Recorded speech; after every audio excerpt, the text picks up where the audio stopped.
श्री शिवाय नमस्तुभयम। दोस्तों, जैसा कि आप सभी लोग जानते हैं कि 8 मार्च 2026 यानी रविवार को पड़ रही है चैत्र महीने की पंचमी तिथि। और दोस्तों, ये वो तिथि है जो चैत्र महीने में पड़ने वाली सबसे बड़ी तिथि है, क्योंकि ये रविवार के दिन पड़ रही है जो बहुत ही खास है।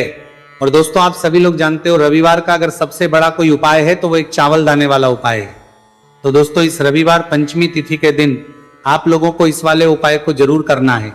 बहुत सारे लोग होंगे जिन लोगों ने इस उपाय को ना किया हो, मतलब पूरा साल निकल गया, उन्होंने किसी भी दिन इस एक चावल के दाने वाले उपाय को ना किया हो। पर दोस्तों, आपके पास एक आखिरी मौका बचा हुआ है जो कि 8 मार्च के दिन है। तो इस दिन आप लोगों को इस वाले उपाय को जरूर कर लेना है, भले ही आपने पूरे साल भर इस उपाय को ना किया हो। पर अगर आपने इस चैत्र महीने के पंचमी तिथि के दिन अगर इस वाले उपाय को कर लिया तो आपको इस उपाय को करने का वो फल मिले जिसकी आपने कभी कल्पना भी नहीं करी होगी। इसीलिए आप लोग इस वाले उपाय को एक बार जरूर कर लेना, ताकि आप लोगों के हाथ से ये मौका ना जा सके और आपको इस उपाय को करने का फल मिल सके। दोस्तों, यह उपाय पंडित जी ने अपनी अभी की ही शिव महापुराण की कथा में बताया है, जिस उपाय को आज हम आपको बहुत अच्छे से समझाने वाले हैं। इस वीडियो को देखने के बाद इस उपाय को समझने के वाले हैं, लिए आपको कोई और वीडियो को देखने की जरूरत नहीं पड़ेगी। तो चलिए दोस्तों, उपाय को शुरू करते हैं। देखिए, ये चैत्र महीने के रविवार के दिन ये इतना खास होता है, इतना महत्वपूर्ण होता है, देखा गया है। कभी कभी बड़े बड़े पूजा पाठ अनुष्ठान से जो मनोकामना पूर्ण नहीं होते, वो चैत्र महीने के रविवार के दिन एक छोटे से उपाय करने से ही आपकी मनोकामना पूर्ण हो जाती है। और बहुत सारे लोगों ने इस उपाय को किया भी है और उनको इस उपाय को करने का फल भी जरूर मिला है। अगर आप लोग भी इस उपाय को करना चाहते हैं तो आप इस उपाय को पहले अच्छे से समझ लेना, सुन लेना, उसके बाद करना, आपको इस उपाय का फल जरूर मिलेगा। और इस उपाय को कर लेने से आपके घर में चाहे किसी भी प्रकार की दुहक और समस्या क्यों ना चल रही हो, आपको उसका कारण भी नहीं पता है कि भाई ये समस्या किस कारण से चल रही है। उसका कुछ भी कारण हो सकता है, जैसे पितृदोष हो सकता है या किसी भी तरह का मंगल दोष भी हो सकता है। तो इस दिन आप लोगों को ये वाला उपाय कर लेना है। ये एक ऐसा उपाय जिस उपाय को अगर किसी विशेष दिन पर किया जाए तो भाई उस विशेष दिन का जो है वह तो हमें मिलता ही मिलता है, पर हमने उस दिन पर इस एक चावल दाने वाले उपाय को किया है तो हमें उससे भी बड़ा फल मिलता है, और फल बहुत जल्दी मिलता है क्योंकि आप इस उपाय को बहुत ही बड़े और विशेष दिन पर कर रहे हो। तो चलिए अब उपाय के बारे में बात करते हैं, लेकिन उससे पहले आप लोगों को यह जानना आवश्यक है कि आखिर यह उपाय किस समय करना है, किसको करना है और कैसे है। तो चलिए हम आगे आपको वीडियो में एक एक करके बता देते हैं। लेकिन उससे पहले अगर आप लोग हमारे चैनल पर नए हैं तो हमारे चैनल को सब्सक्राइब कर लेना और इस वीडियो को लाइक करके कमेंट बॉक्स में श्री शिवाय नमस्तुभयम ओम नमः शिवाय जरूर टाइप कर देना। तो दोस्तों, इस एक चावल के दाने वाले उपाय को हमें इस रविवार के दिन कैसे करना है, किसको करना है, किसको करना है, समय करना है और कहां पर करना है, ये सारे सवालों के जवाब आपको इस वीडियो में मिल जाएंगे। जो ये वीडियो देखेगा भाई उसको एक चावल दाने वाला उपाय जरूर करना चाहिए, क्योंकि इस दिन चावल के दाने का भी बहुत ही बड़ा और विशेष महत्व होता है।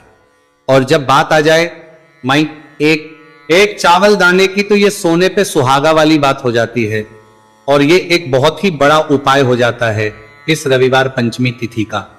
तो अब दोस्तों, इस एक चावल के दाने वाले उपाय को आखिर करना किसको है, सबसे पहले हम लोग वो बात जान लेते हैं। तो देखो, घर की जो बड़ी माताएं बहनें होती हैं, उन माताओं बहनों से कोई भी एक बड़ी माता बहन इस वाले उपाय को कर सकती है। और दोस्तों, अगर आप चाहे तो अपने घर में से सभी सदस्यों को भी इस उपाय को करवा सकते हैं। अगर किसी व्यक्ति की खुद की कोई मनोकामना है, खुद की कोई दुख और परेशानी है जो कि वो अपने लिए ही करना चाहता है, इस वाले उपाय को तो वह खुद अपने लिए भी कर सकता है। बाकी अगर कोई घर में से ऐसा है जो कि अपने पूरे घर परिवार की सुख और शांति के लिए ये वाला उपाय करना चाहता है, तो भाई वो भी सकता है, उसमें भी कोई दिक्कत वाली बात नहीं है। कहने का मतलब यह है कि इस उपाय को हर एक सदस्य भी कर सकता है और पूरे घर परिवार के सदस्य के लिए घर की बड़ी माताओं बहनों में से कोई एक माता बहन भी कर सकती है। माताएं बहनें अगर घर में उपस्थित ना हो या वो ये वाला उपाय ना कर पा रही हो, तो फिर घर का कोई सदस्य भी इस एक चावल के दाने वाले उपाय को कर सकता है, चाहे फिर वह पुरुष ही क्यों ना हो। इसमें कोई भी दिक्कत वाली बात नहीं है। अब दोस्तों इस एक चावल के दाने वाले उपाय को हमें करना कहां पर है? हमें इसे शिव जी के मंदिर में जाकर करना है। बहुत सारे लोग प्रश्न करते हैं हर एक उपाय को करते समय क्या हम इस उपाय को घर पर कर सकते हैं? तो इस वाले उपाय को आप घर पर नहीं कर सकते हो। इस वाले उपाय को करने के लिए आपको शिव जी के मंदिर ही जाना पड़ेगा। उसके बाद में दोस्तों जो अगला प्रश्न निकल कर आता है वो यह आता है उपाय को लेकर कि आखिर इस उपाय को हमें किस समय करना है, सुबह के समय करना है कि शाम के समय करना है? तो देखो इस वाले उपाय को आप लोग सुबह के समय भी कर सकते हो और शाम के समय प्रदोष काल में भी कर सकते हो। अब अगर आप पूछो कि भाई सबसे उत्तम समय कौन सा रहेगा इस एक चावल के दाने वाले उपाय को करने का, तो हम आपसे बस यही कहेंगे कि इस उपाय को आप सुबह के समय करेंगे तो ज्यादा बेहतर होगा। बाकी अगर प्रदोष काल शाम के समय भी करेंगे तो भी होगा, उसमें कोई भी दिक्कत वाली बात नहीं है। देखो ये एक चावल वाला उपाय वीडियो के लास्ट में बताया है, वो उपाय आप जरूर करें। देखो इस उपाय को आप सुबह से लेकर शाम तक कर सकते हैं। तो चलिए बरसते हैं उपाय की ओर। देखिए इसके लिए आपको क्या करना है, एक काली मिर्च लेनी है। देखो ध्यान से समझना, एक काली मिर्च लेनी है और ध्यान देना है कि काली मिर्च कहीं से भी खंडित नहीं होनी चाहिए।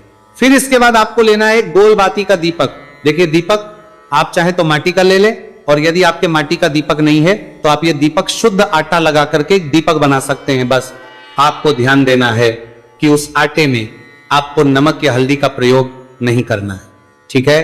तो आप एक बढ़िया सा दीपक बना ले और उस दीपक में गोल बाती लगा करके उस दीपक में आपको घी भरना है। देखो गाय का शुद्ध घी आपको उस दीपक में भरना है। अब क्या करना है, आपको इन दोनों चीजों को लेकर चले जाना है बेलपत्र के पेड़ के पास। देखिए गुरुजी ने अपनी अभी की शिव महापुराण कथा में भी बताया था, जो भी व्यक्ति काल में जो भी एक दीपक प्रज्वलित कर देता है तो उसके घर पर धन की कमी नहीं हो सकती। देखो यदि आपके घर के आसपास कहीं बेलपत्र का पेड़ नहीं है या घर से काफी दूर पड़ता है और आप जा नहीं सकते, तो आगे हम ये भी बताएंगे कि कैसे इस उपाय को करना है। अगर बेलपत्र वृक्ष ना हो तो देखो अब आपको प्रदोष काल में इन दोनों चीजों को लेकर चले जाए। बेलपत्र के पेड़ के पास में अब क्या करना है, सबसे पहले आपको उत्तर दिशा की ओर मुंह आपको खड़े हो जाना है और जो आप दीपक लेकर गए हैं उससे आपको बेलपत्र की जड़ में प्रज्वलित करना है। दीपक प्रज्वलित करने के बाद आपको एक काली मिर्च अपनी हथेली पर रखना है और बेलपत्र के पेड़ का आपको 5 बार परिक्रमा लगा लेना है।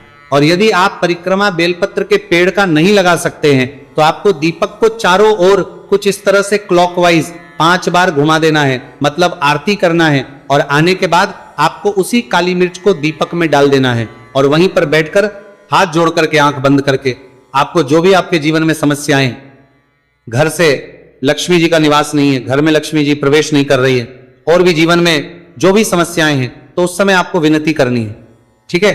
अब इसके बाद यदि आपके घर के आसपास कहीं बेलपत्री का पेड़ नहीं है तो आपको इन सब चीजों को लेकर चले जाना है शंकर जी के मंदिर में, और शिव जी के मंदिर पहुंचकर आपको क्या करना है, आपको इसी एक दीपक को आपको शंकर जी के मंदिर की जो चौखट होती है ना, वहां पर आपको इस दीपक को जलाना है। और दीपक जलाते समय आपका मुख उत्तर दिशा की ओर होना चाहिए।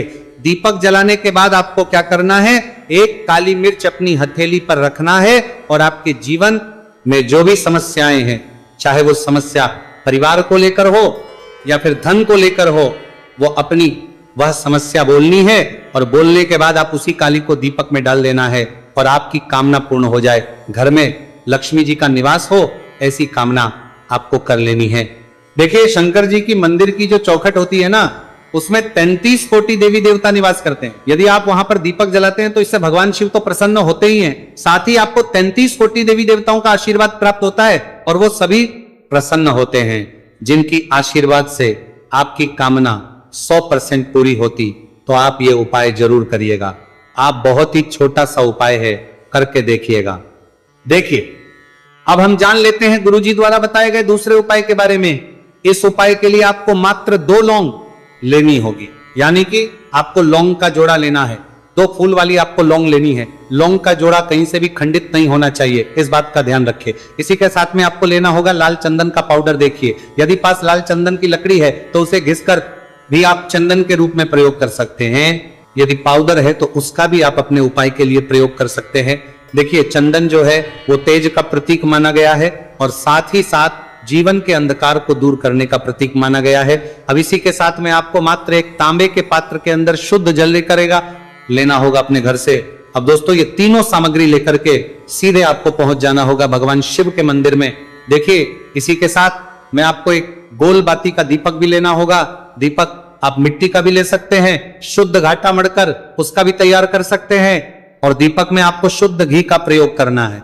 लेकिन जैसे ही आप इन सभी सामग्रियों को मंदिर में लेकर के पहुंचेंगे, मंदिर में जैसे ही आप चौखट के वहां पर पहुंचेंगे तो मंदिर की चौखट के सीधे तरफ आप जो अपने साथ एक गोलबाती का दीपक लेकर के आए हैं उसे आपको सबसे प्रज्वलित कर देना है। यानी कि जैसे ही आप मंदिर की चौखट के वहां पर प्रवेश करते हैं तो उसके सीधे तरफ आपको ये गोल बाती का दीपक प्रज्वलित कर देना है। अब देखिए जैसे ही आप ये दीपक प्रज्वलित करेंगे तो आपकी जो भी मनोकामना है उससे आपको बोल देना है। आप इस दीपक को इस प्रकार से प्रज्वलित करने के बाद इन सभी सामग्रियों को आपको शिवलिंग के पास में लेकर पहुंच जाना है। अब देखिए दोस्तों, आपके पास जो एक तांबे के पात्र के अंदर शुद्ध जल है उससे आपको केवल आधा लोटा जल ही भगवान शिव के शिवलिंग पर अर्पित करना है। आधा लोटा जल आपको उसी पत्र के अंदर बचा लेना है। अब दोस्तों आपके पास जो 2 लौंग है यानी कि लोग का जोड़ा है उससे आपको अपना नाम और अपने गोत्र को बोलते हुए आपकी जो भी समस्या चल रही है, आपके जीवन में जो भी परेशानी उत्पन्न हो रही है उन्हें आपको बोल देना है। और ये जो लौंग का जोड़ा है इसे आपको भगवान शिव के शिवलिंग पर अर्पित कर देना है। जैसे आप ये 2 लौंग शिवलिंग पर चढ़ाएंगे तो अपना हाथ जो है वहां पर आपको रखना है और महादेव से आपको प्रार्थना करनी है कि मेरे जीवन की ये जो परेशानियां हैं ये सभी दूर हो जाए। यानी कि आपके जीवन में धन की संबंधित परेशानी चल रही है, कर्ज की समस्या चल रही है, बच्चों का पढ़ाई लिखाई में मन नहीं लग पा रहा है, घर के जो आर्थिक संकट है वह सभी दूर हो, व्यापार आपका ढंग से नहीं चल पा रहा है, घर में रोग की स्थिति हुई है, यानी कि जिस भी प्रकार की आपकी समस्याएं हैं उसे आपको महादेव से बोल देना है और महादेव से इन सभी समस्याओं को दूर करने के लिए आपको प्रार्थना कर लेनी है। अब देखिए दोस्तों, आपने जो 2 लौंग शिवलिंग पर समर्पित की थी उसे आपको वहां से उठा लेना है और इन दोनों लौंग को आपको शिवलिंग से उठा करके सीधे उससे जल के पात्र के अंदर डाल देना है। यानी कि अपने आधा लोटा जल और बचाया हुआ था के अंदर आपको ये 2 लौंग डाल देनी है। और साथ में आप जो लाल चंदन लेकर के आए थे उस लाल चंदन को भी आपको उसी पात्र के अंदर डाल देना है। यानी कि आधा लोटा जल और बचा हुआ है तो उसी आधे लोटे जल के अंदर आपको ये लाल चंदन भी डाल देना है। अब देखिए इस आधे लोटे जल में है जिसमें अपने 2 लौंग डाली है, लाल चंदन डाला है, उसे सीधे लेकर के आपको पहुंचना है बेलपत्र के वृक्ष के वहां पर। देखिए बेलपत्र का वृक्ष यदि आप घर पर है तो वहां पर आपको आ जाना है। आपके घर के आसपास कहीं भी है तो वहां पर आपको पहुंच जाना है और उसके बाद आपका जो मुख है वह उत्तर दिशा की ओर होना चाहिए और उसके बाद आपको अपना नाम और अपनी गोत्र को बोलना है और पुनः अपने जो भी परेशानियां शिवलिंग के पास में बोली थी उन्हें आपको वापस से बेलपत्र के वहां पर भी बोल देनी है। और ये जो आधा लोटा जल और है इससे आपको पूरा बेलपत्र वृक्ष की जड़ में श्री शिवाय नमस्तुभयम इस मंत्र का जाप करते हुए समर्पित कर देना है। तो बस इतना सा उपाय आपको करना है। जो भी आपकी परेशानी है, समस्या है, उससे महादेव निश्चित ही दूर करेंगे। अब दोस्तों हम जान लेते हैं तीसरे चमत्कारी और विशेष उपाय के बारे में। देखिए ये उपाय बहुत ही चमत्कारी है क्योंकि इस उपाय से आपके जिम में तेज की वृद्धि होगी। यानी कि जीवन से जितना भी अंधकार है वो सभी दूर होगा। तो इस उपाय के लिए आपको मात्र एक गुड़ का टुकड़ा लेना है। गुड़ का टुकड़ा आपके जीवन में तेज की वृद्धि करता है और साथ ही साथ आपके जीवन से जो अंधकार है उसे दूर करता है। इसी के साथ मैं आपको एक चावल दाना यानी कि अक्षत का दाना लेना है। ये चावल का दाना आपके जीवन में सुख शांति को लेकर के आता है। आपके जीवन में धन की जितनी भी परेशानियां हैं उन्हें समाप्त करता है। इसी के साथ मैं आपको मात्र एक हरा मूंग लेना है। हरा मूंग जो है वह बुध ग्रह को प्रसन्न करता है। देखिए हरे मूंग का उपाय करने से बुध ग्रह मजबूत होता है और बुध ग्रह के मजबूत होने से बुद्धि, ज्ञान और विवेक की प्राप्ति होती है। तो ये तीनों ही सामग्री आपको एक एक लेनी है। यानी कि एक गुड़ का, एक चावल का दाना, एक हरा मूंग आपको लेना है। देखिए हरा मूंग का दाना और चावल का जो दाना है वो आपको साबुत लेना है, खंडित नहीं होना चाहिए। और इसी के साथ में आपको मात्र एक तांबे के पात्र के अपने घर से शुद्ध जल ले लेना है। देखिए, अब इन सभी सामग्रियों को लेकर के सीधे आपको पहुंच जाना है भगवान शिव के मंदिर में। आप ये उपाय सुबह से लेकर के शाम तक किसी भी समय कर सकते हैं, लेकिन रविवार के दिन ही आपको इस उपाय को करना है।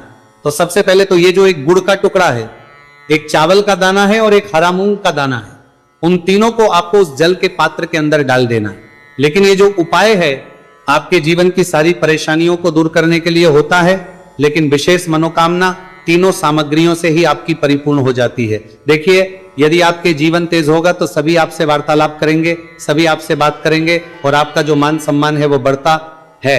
और चावल का जो दाना है वह धन में वृद्धि करता है, मन की शांति के लिए होता है। और हरा मूंग जो है वह बुद्धि, ज्ञान और विवेक की प्राप्ति के लिए होता है। अब देखिए, ये जो एक पात्र है, इससे आपको भगवान शिव के शिवलिंग पर धीरे धीरे अर्पित कर देना है। श्री शिवाय नमस्तु भयम इस मंत्र का जाप करते हुए और तुमरुकेश्वर महादेव का मन में स्मरण करते हुए। लेकिन तुमरुकेश्वर महादेव का स्मरण करने से यह जो उपाय है और अधिक प्रभावशाली हो जाता है। तो तुमरुकेश्वर महादेव का स्मरण करते हुए यह उपाय करने से आपके जीवन में जो भी अशांति है वह सभी दूर हो जाएगी। तो इस प्रकार आपको ये सुंदर सा उपाय कर लेना है। इसके बाद बात करते तीसरे उपाय की। देखो, ये उपाय बहुत ही अचूक उपाय है जो आपको करना है। देखो, इस उपाय के लिए आपको 2 दीपक लेने हैं। देखो, दोनों दीपक आपको मिट्टी के दीपक लेने हैं। उसके बाद आपको दोनों दीपक को प्रज्वलित करने के लिए आपको लंबी बात ही लेनी है। और ये दीपक घी और सरसों के तेल से दीपक प्रज्वलित करने हैं। ये सब लेने के बाद आपको लेना है कटोरी में कच्चा दूध थोड़ा सा लेना है। उसके बाद आपको लेना है एक लोटा जल। देखो, गुरु इस उपाय के लिए बताया है कि यह उपाय आपको प्रदोष काल में करना है। कहते हैं कि बेलपत्र के वृक्ष में प्रदोष काल के समय में महादेव वास करते हैं। उस समय हम कोई भी उपाय करते हैं तो उसका फल हमें अवश्य मिलता है। देखो, अब ये सब सामग्री लेकर आपको प्रदोष काल में चले जाना है बेलपत्र के वृक्ष के वहां पर। देखो, वहां पहुंच जाने के बाद आपको सबसे पहले बेलपत्र की जड़ में सबसे पहले वो दूध जो आप लाए हैं उसे समर्पित है। उसके बाद आपको जो एक लोटा जल जो आप लाए हैं वो आपको धीरे धीरे बेलपत्र की जड़ में समर्पित कर देना है। उसके बाद आप जो दीपक लाए हो, दोनों दीपक को आपको बेलपत्र की जड़ बेलपत्र की तरफ मुंह करके, बाती का आपको एक दीपक घी का और एक दीपक तेल का प्रज्वलित कर देना है। और आपकी जो भी मनोकामनाएं हैं वो महादेव को बोलना है। देखो, गुरुजी ने कहा रविवार के दिन पर बेलपत्र की जड़ में दीपक प्रज्वलित कर देता महादेव उसकी सभी मनोकामना पूरी कर देते हैं। देखिए दोस्तों, आज के इस वीडियो में हमने आपको रविवार के दिन किए जाने वाले 3 बहुत ही सुंदर से उपाय बताए हैं। जो भी आपके लिए उचित है, सरल है, उसे आप कर सकते हैं। यदि उपाय से जुड़ा किसी भी प्रकार का सवाल है तो